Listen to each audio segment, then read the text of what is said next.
اللہ تبارک و تعالیٰ کی جس طرح ذات ازلی ابدی ہے، اسی طرح اس کی صفات بھی ازلی ابدی ہیں۔ جس طرح اللہ کی ذات کو فنا نہیں، اسی طرح اللہ تعالیٰ کی صفات کو بھی فنا نہیں ہے۔ جتنی بھی اللہ تعالیٰ کی صفات ہیں وہ اس کی ذاتی ہیں، ان میں کوئی بھی شریک نہیں ہے۔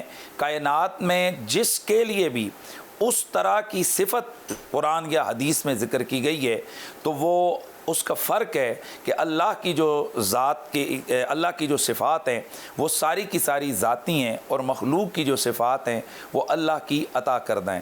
تو ہماری جو صفات ہیں ان میں تغیر ہے، ان میں تبدل ہے، ان کے اندر حدث ہے، یہ پہلے نہیں تھیں پھر ہوئیں پھر ختم ہو سکتی ہیں، لیکن اللہ تعالیٰ کی جتنی بھی صفات ہیں ان میں کوئی تغیر نہیں، کوئی کمی نہیں، کوئی بیشی نہیں۔ وہ جیسے ازل سے حسین ہے ویسے آج بھی حسین ہے، وہ جیسے ازل سے عظیم ہے ویسے آج بھی عظیم ہے، وہ جیسے ازل سے خالق ہے ویسے آج بھی خالق ہے، وہ جیسے ازل سے علم والا ہے وہ آج بھی اسی طرح کا علم والا ہے۔ اس کا علم نہ گھٹتا ہے نہ بڑھتا ہے، اس کی شانیں نہ گھٹتی ہیں نہ بڑھتی ہیں، وہ جیسے ازل میں تھا ویسے وہ آج ہے۔ یہ توحید فی الصفات ہے۔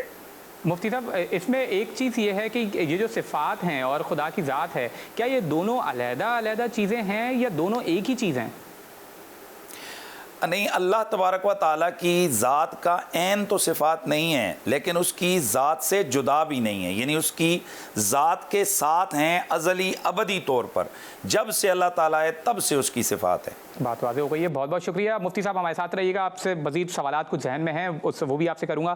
علامہ صاحب، ہم صفات کے حوالے سے، کیونکہ یہ ہماری فکری نشستیں چل رہی ہیں توحید کے حوالے سے، آج ہم چاہتے ہیں اسماء و صفات کے حوالے سے بھی گفتگو ہو، اور کچھ قرآن کی آیتیں بھی میرے پاس ہیں جو میں جس حوالے سے سوال پوچھنا چاہتا ہوں۔ کیا اسماء و صفات کے بارے میں، خدا کی ذات اور خدا کی اسماء و صفات کے بارے میں جب ہم گفتگو کرتے ہیں تو مختلف پرسپیکٹیو ہمارے سامنے آتے ہیں، تو کیا یہ عین ذات ہیں اس کی صفات یا زائد بر زائد ذات ہیں؟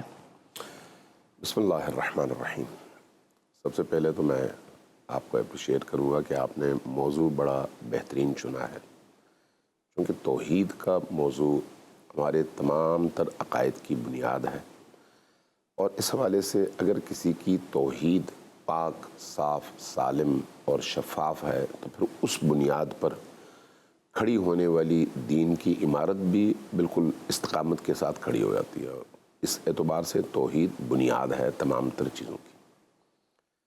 جہاں تک ذات اور صفات کا تعلق ہے، اگرچہ نام الگ الگ ہیں، اگرچہ ہم اسماء اللہ میں اللہ تبارک و تعالیٰ کے 99 اسماء کا تذکرہ عام طور پر پڑھتے ہیں جن کو ہم اسماء حسنہ کہتے ہیں، لیکن اللہ کے اسماء بے تحاشا ہیں، اور ہم جو دعاؤں میں پڑھتے ہیں ان دعاؤں میں ایک دعائے جوشن کبیر ہے۔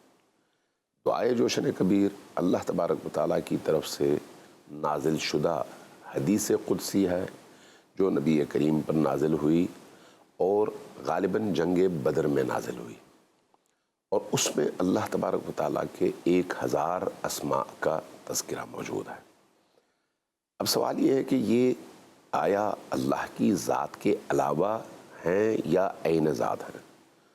اگر کوئی یہ سمجھے کہ یہ اللہ کی ذات کے علاوہ ہیں لیکن ساتھ ہے تو اس سے ترکیب لازم آتی ہے، اور اللہ کی صفات میں سے ایک صفت غیر مرکب ہونا ہے، بسیط ہونا ہے، لہذا ترکیب سے اللہ کی ذات مبرہ ہے۔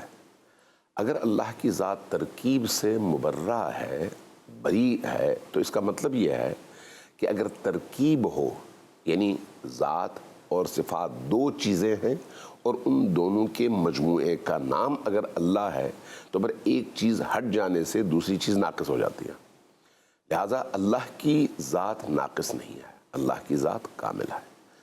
اس لیے مکتب اہل البیت میں نبی کریم اور ان کی آل کے مکتب میں اللہ کی جو صفات بیان کی گئی ہیں ان صفات کو عین ذات قرار دیا گیا ہے۔ وہ اگر اللہ ہے تو در عین حال رحیم بھی ہے، وہ اگر اللہ ہے جو کہ اسم ذات ہے تو در عین حال رحمان بھی ہے، وہ اگر اللہ ہے تو در عین حال رازق بھی ہے، وہ اگر اللہ ہے تو در عین حال وہ خالق بھی ہے، یعنی اس کی جتنی بھی صفات ہیں وہ اس ذات سے ہٹ کر اضافی نہیں ہیں بلکہ اسی ذات کا نام ہے اور اس ذات کے مختلف جلوے ہیں، لیکن یہ تمام چیزیں ایک ہی حقیقت کی عکاسی کرتی ہیں، یعنی ایک ہی حقیقت ہے، اس کے مختلف نام ہیں۔ لہٰذا ایک اس میں ذات کہلاتا ہے اور ایک اس میں صفات۔ صفات بھی عین ذات ہیں جی، اور ذات تو ہے ہی عین ذات۔ تو اس لیے اللہ کے حوالے سے مکتب اہل البیت میں دو طرح کے صفات کو بیان کیا جاتا ہے، ایک ہے صفات ثبوتیہ اور ایک ہے صفات سلبیہ۔ جی، صفات ثبوتیہ سے مراد وہ صفات ہیں جو ہر صورت میں اللہ کے لیے ثابت ہیں، بے شک۔ اور صفات سلبیہ سے مراد وہ صفات ہیں جو ہر صورت میں جن کی اللہ کی ذات سے نفی ہونی چاہیے۔ علامہ صاحب اسی حوالے سے مزید گفتگو کرنا چاہوں گا، تفصیل میں اس میں جائیں گے، ایک چھوٹا سا بریک لیتے ہیں ناظرین، بریک کے بعد دوبارہ حاضر ہوتے ہیں۔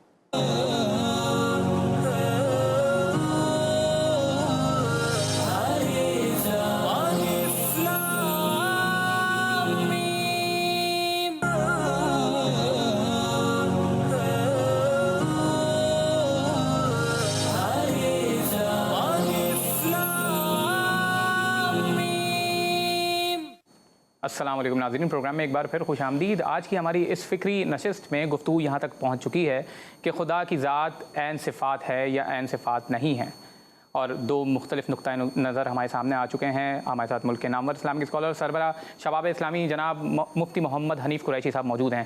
مفتی صاحب، بریک سے پہلے گفتگو ہو رہی تھی خدا کی صفات اور اس کی ذات کے حوالے سے۔ ظاہر ہے اس کے حوالے سے ایک اوپینین علامہ امین شہیدی صاحب کی طرف سے بھی آیا ہے، ایک اوپینین آپ کی طرف سے بھی آیا ہے۔ میں آپ کی طرف مزید اس کے حوالے سے گہرائی میں جانا چاہتا ہوں کہ کیا ترکیب واقعی میں واقع ہو جاتی ہے کہ اگر ہم خدا کی ذات اور اس کی صفات کو الگ الگ تصور کریں؟ دیکھیں، ہمارا یہ عقیدہ ہے کہ اللہ تعالیٰ کی ذات صفات نہ تو عین ذات ہیں اور نہ غیر ذات ہیں، یعنی ایسا نہیں ہے کہ جو صفت ہے وہی اللہ ہے یا جو اللہ ہے وہی اس کی صفت ہے، بلکہ ایسا ہے کہ یہ جو صفات ہیں اس کی ذات کا عین تو نہیں لیکن اس کی ذات کا غیر بھی نہیں، اس معنی میں کہ یہ اس کی ذات کے عین کو لازم ہے۔ جب ہم نے یہ کہہ دیا کہ اس کی ذات کا غیر نہیں تو اب وہ جو ترکیب والا شبہ تھا وہ ختم ہو گیا۔ بنیادی طور پر اگر ہم یہ کہیں کہ جو ذات ہے وہ صفت ہے، جو صفت ہے وہ ذات ہے، تو یہ تعدد اشیاء کا ایک ہونا لازم آتا ہے۔ ظاہر ہے ذات ذات ہوتی ہے، صفت صفت ہوتی ہے، مطلب صفت کہتے ہی اس کو ہیں جو کسی کے ساتھ ہو۔ تو اب اگر ہم یہ کہیں کہ اللہ تعالیٰ کی جو ذات ہے وہی عین صفات ہے، یہ جو صفات ہیں وہی عین ذات ہیں، تو یہ ذات اور صفات کا فرق جو ہے وہ ختم ہو گیا۔ تو اس فرق کو رکھنے کے لیے تو ہم نے یہ کہا کہ اللہ کی صفات اس کی ذات کا عین نہیں، اور وہ جو ترکیب والا شبہ تھا اس کو ختم کرنے کے لیے یہ کہا کہ اس کی ذات کو لازم ہیں، جب سے اس کی ذات ہے اس وقت سے اس کی ذات کے وجود کے ساتھ ان کا بھی وجود جو ہے وہ قائم ہے۔ اس سے اس کی وہ جو ترکیب والا شبہ تھا وہ ترکیب والا شبہ جو ہے وہ ختم ہو گیا۔ تو اس حوالے سے شہیدی صاحب کا ظاہر ہے وہ مکتبہ فکر اہل تشیع سے ان کا تعلق ہے، تو یہاں ظاہر ہے اپنا اپنا علم الکلام ہے، اپنا اپنا علم الفقہ ہے، اپنا اپنا اصول ہے۔ اگر ان کے فقہ میں، ان کے اصول میں، ان کے علم الکلام میں کوئی ایسی تشریعات ان کے ائمہ نے کی ہیں تو بسم اللہ وہ اس کو بیان کریں۔ ہمارے ائمہ جو متکلمین ہیں ہر دور کے، انہوں نے اسی چیز کو اختیار کیا ہے کہ اللہ تعالیٰ کی جو صفات ہیں نہ عین ذات ہیں نہ غیر ذات ہیں۔ ٹھیک، بات واضح ہو گئی ہے۔ علامہ صاحب، ہمارے ساتھ ملک کے نامور اسلامک اسکالر جناب مفتی محمد حنیف قریشی نے، مفتی محمد زبیر صاحب نے بھی جوائن کر لیا ہے۔ مفتی صاحب، گفتگو پہلے سے چل چکی ہے اور صفات اور ذات کے حوالے سے گفتگو ہو رہی تھی، علامہ صاحب کا بھی اوپینین آ چکا ہے، مفتی صاحب کا بھی اوپینین آ چکا ہے۔ اس حوالے سے ایک اور قرآن کی کچھ آیتیں بھی ہیں جن کے حوالے سے ہم گفتگو کر رہے ہیں کہ جیسے قرآن کی ایک آیت ہے کہ پھر اللہ عرش پر استوا ہوا، تو یہاں پر یہ سوال پیدا یہ ہوتا ہے کہ کیا کوئی چیز ہے جس کے اوپر اللہ بیٹھ گیا ہے؟ اس قسم کے بھی نظریات ہمارے سامنے آتے ہیں۔ تو اگر ہم یہ تصور کرتے ہیں تو کیا اس سے ایسا معلوم نہیں ہوتا کہ خدا دوسری جگہوں سے خالی ہو گیا ہے؟ بسم اللہ الرحمن الرحیم، نحمدہ ونصلی علی رسولہ الکریم، اما بعد۔ آپ کا جو سوال ہے اس سوال کا تو مختصر ترین جواب یہ ہے کہ استوا علی العرش کو مانا جائے گا، اس کو ماننا فرض عین ہے، کیونکہ خود قرآن کریم کے اندر اللہ رب العزت نے ارشاد فرمایا اور اس کی کیفیت بھی حقیقی مراد ہے، مگر اس کی حقیقی کیفیت کی اصل کنہ کیا ہے، اس کا ادراک کیا ہے، اس کی مراد کیا ہے، یہ ہم اللہ رب العزت کے سپرد کر دیتے ہیں۔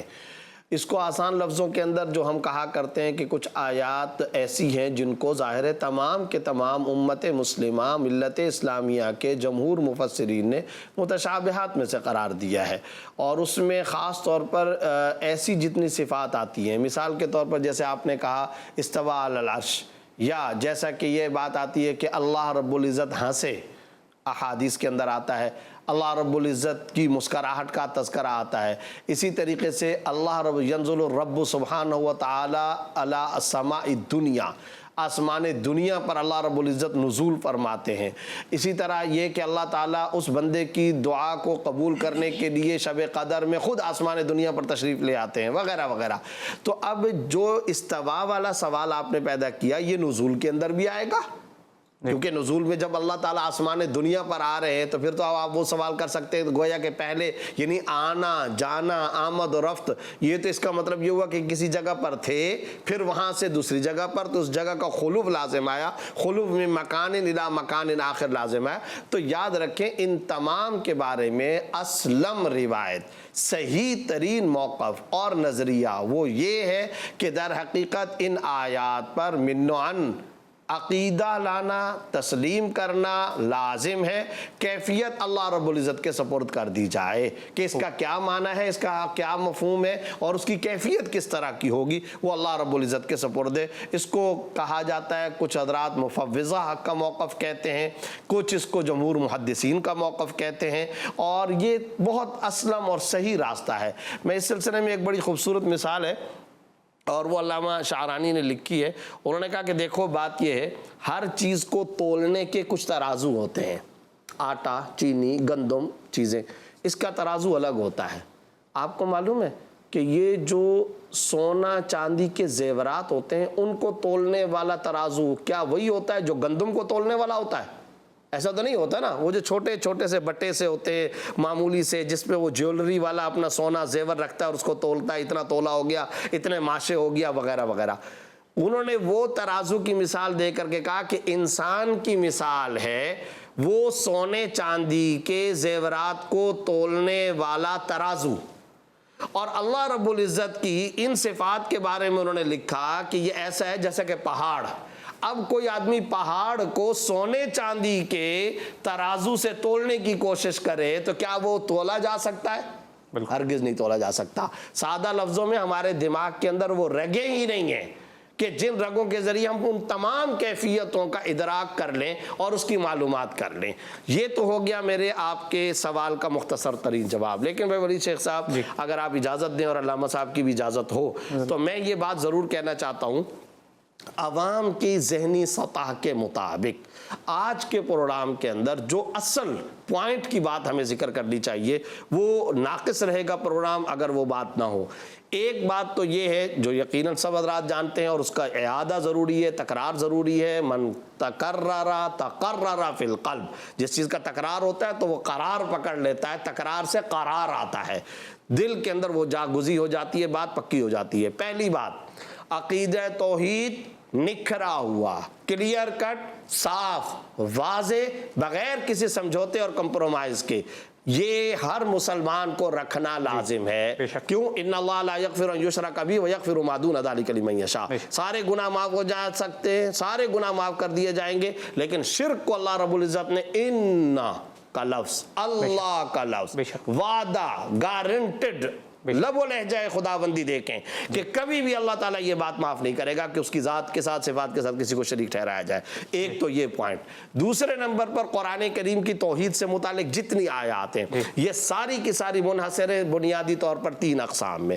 پہلی قسم توحید الوہیت۔ واٹ از دا میننگ توحید الوہیت؟ کہ اللہ رب العزت کی جتنی دنیا میں مشروع عبادات ہیں وہ صرف اور صرف اللہ کے لیے ہیں۔ دعا، اللہ کے لیے، نماز اللہ کے لیے، روزہ اللہ کے لیے، زکوٰۃ اللہ کے لیے، جہاد تبلیغ اللہ کے لیے، حج تراویح عمرہ اللہ کے لیے، صدقہ اللہ کے، ہر چیز صرف اور صرف اللہ رب العزت کی رضامندی کے لیے۔ اس کو کیا کہا گیا؟ اس کو کہا گیا توحید الوہیت۔ وَإِلَٰهُكُمْ إِلَٰهٌ وَاحِدٌ لَا إِلَٰهَ إِلَّا هُوَ الرَّحْمَٰنُ الرَّحِيمُ۔ یہ ہو گیا وَاعْبُدُوا اللَّهَ وَلَا تُشْرِكُوا بِهِ شَيْئًا، اللہ کی عبادت کرو، اس کے ساتھ کسی کو شریک نہ ٹھہراؤ۔ شریک کے حوالے سے ہی مفتی صاحب کیونکہ یہ ذہن میں آ رہا ہے، کیونکہ توحید اتنا اہم موضوع ہے کہ اگر آپ اس کے اندر آپ کی انڈرسٹینڈنگ میں کوئی ایسی مس انڈرسٹینڈنگ کریٹ ہو جائے کہ جس کی وجہ سے آپ کوئی ایسے کام کرنے لگیں جو شرک کے زمرے میں آتے ہوں، تو پھر ظاہر ہے ایمان کا بھی آپ کا اس میں زائل ہونے کا خطرہ ہوتا ہے۔ علامہ صاحب،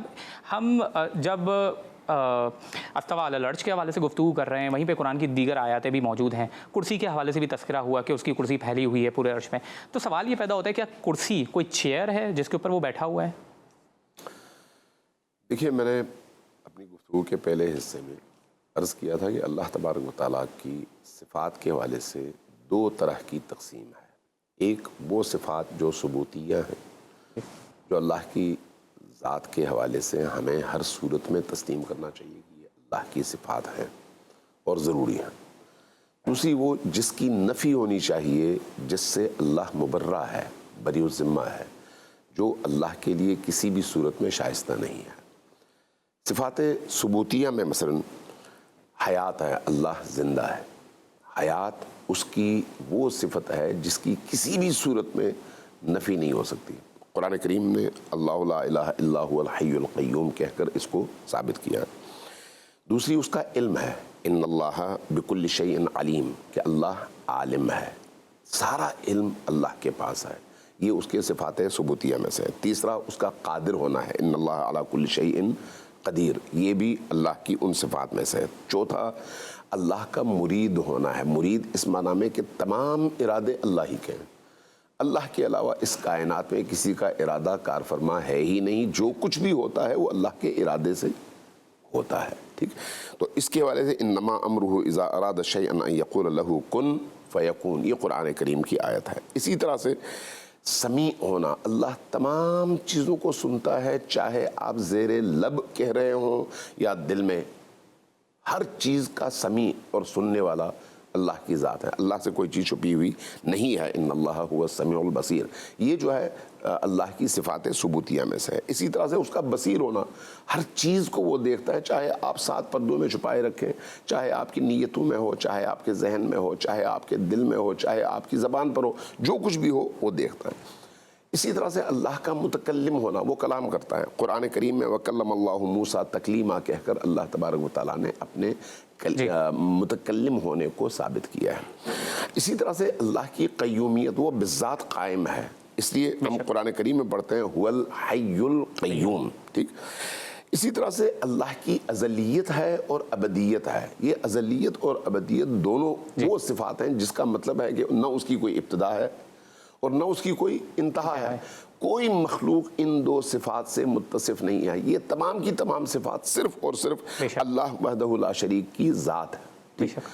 اس کے مقابلے میں وہ صفات جس کا کسی بھی حوالے سے اللہ کے لیے ثبوت شرک کا باعث بنتا ہے اور اللہ کو توحید کے دائرے سے نکالنے کا سبب بنتا ہے۔ علامہ صاحب، بریک کے بعد اسی حوالے سے آپ ہی کی طرف آؤں گا، بریک کے بعد پہلے بھی آپ نے روکا تھا تو بات نہیں ہو سکتی تھی، بس بریک کے بعد آپ ہی کی طرف آ رہا ہوں تاکہ یہ شرک کے حوالے سے بھی جو اس کی صفات ہیں اس کے حوالے سے گفتگو ہو سکے۔ ناظرین، ایک چھوٹا سا بریک کے بعد دوبارہ حاضر ہوتے ہیں۔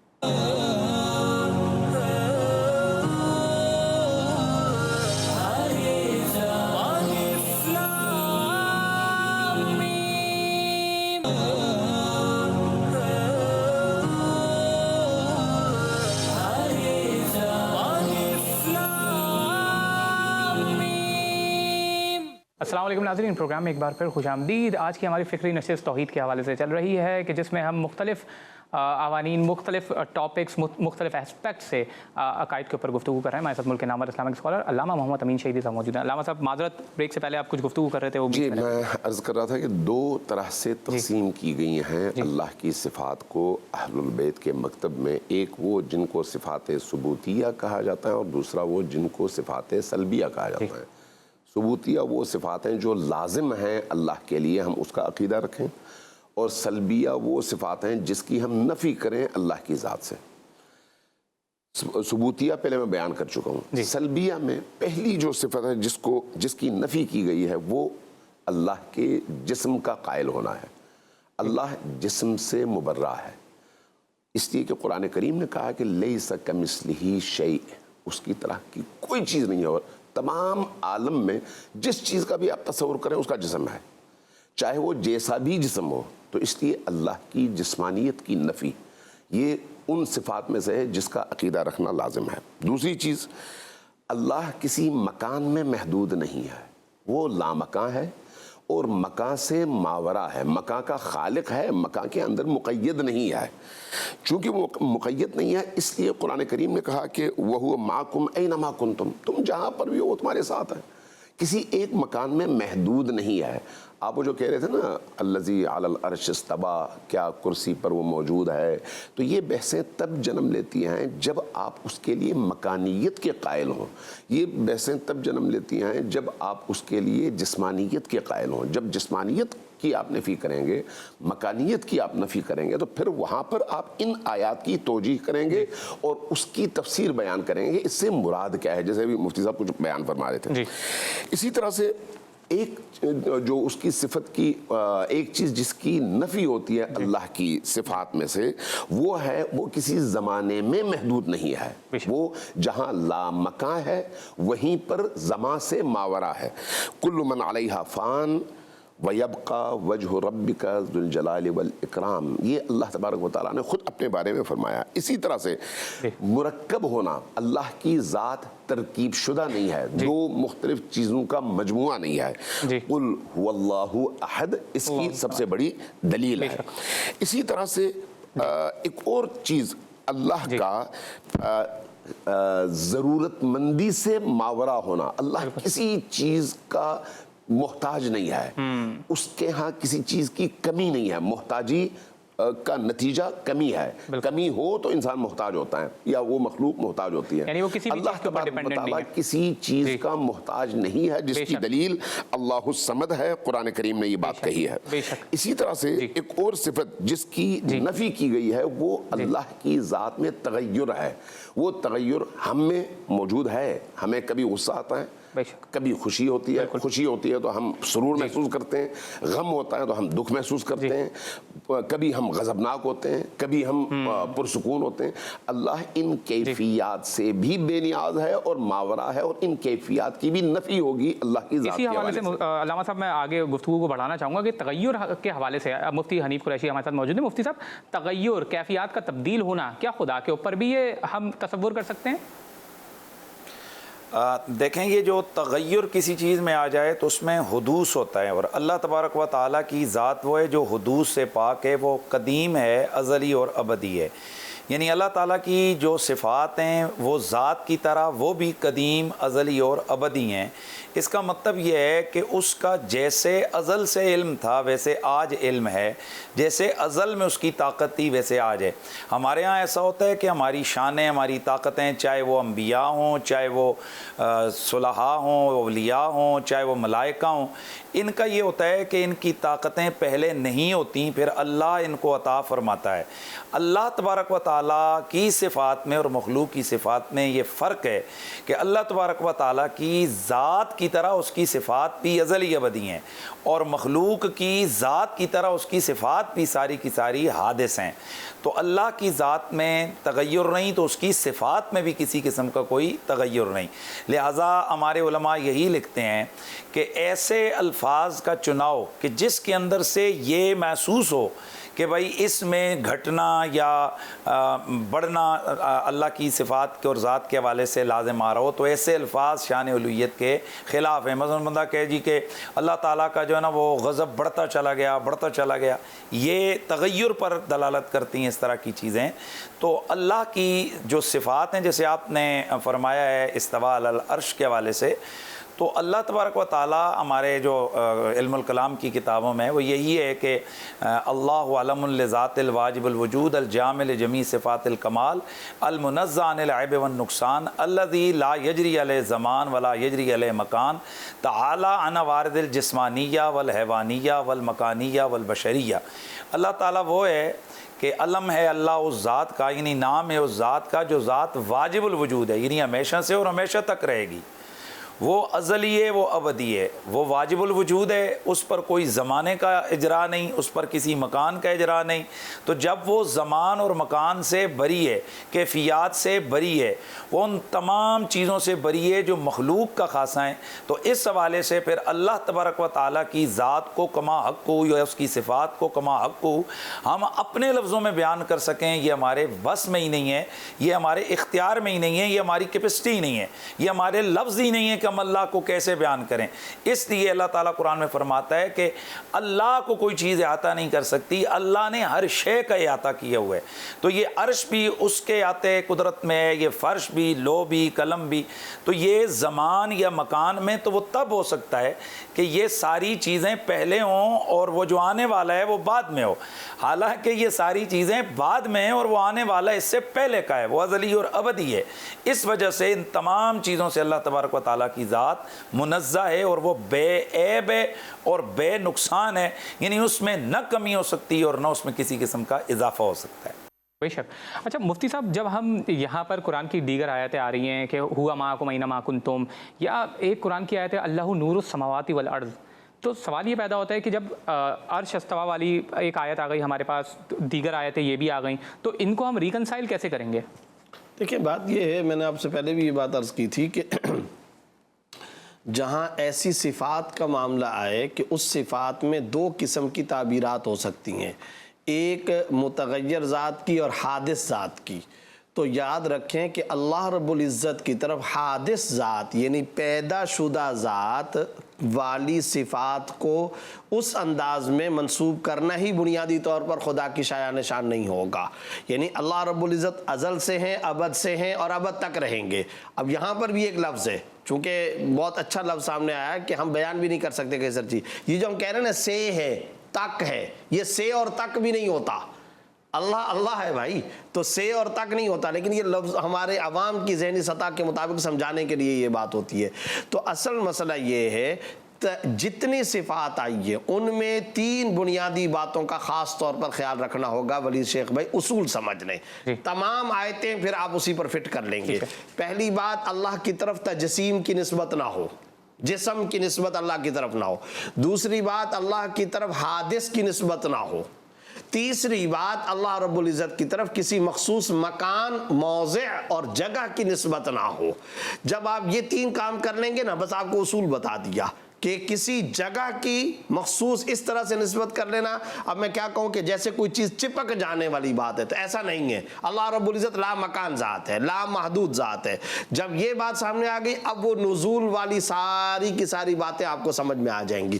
جب آپ یہ والی بات کہ اللہ رب العزت مثال کے طور پر خوش ہوتے ہیں، اب یہ خوش ہونے کا معنی کیا ہے؟ یا اللہ کا غضب ہے، یا اللہ کی خوشی بڑھ گئی، یا اللہ کا غضب اور غصہ بڑھ گیا، یا ہم کہتے ہیں اللہ کا غضب ٹھنڈا ہو گیا۔ یہ جتنی باتیں کریں گے، اب اس میں تغیر والی بات، حادث والی بات آپ کو نہیں لے کر کے آنی ہے، کیونکہ تغیر اور حادث کی صفت یہ انسان کی ہے، مخلوق کی ہے، اللہ کی صفت نہیں ہے۔ دو باتیں ہو گئی۔ تیسرے نمبر پر اللہ کی طرف تجسیم کی نسبت نہ ہو۔ تجسیم کی نسبت کس طریقے سے؟ کہ جیسے جسم خلو من مکان الی مکان آخر، ایک جگہ سے ہٹ جانا، دوسری جگہ پر چلے جانا، یہ نہ ہو۔ یہ ہیں وہ تین بنیادی اصول جن کو ہمیں سامنے رکھنا چاہیے ان تمام صفات کے حوالے سے۔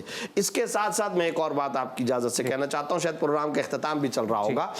ہم نے توحید الوہیت بات کی، جس کا معنی کیا ہے کہ اللہ رب العزت کی عبادت صرف اور صرف تنہا ہے، یکتا ہے، اس میں کسی کی کوئی شراکت نہیں، عبادت صرف اللہ کی ہوگی، سجدہ صرف خدا کا ہوگا، نماز روزہ صرف اللہ کا۔ اب آ جائے دوسرے نمبر پر، وہ ہے توحید الوہیت کی بات ہوئی، توحید ربوبیت۔ اب توحید ربوبیت کا معنی کیا ہے؟ اللہ اپنے تمام افعال میں یکتا ہے، خالص ہے۔ کیا مطلب؟ هو الذی خلقکم ثم رزقکم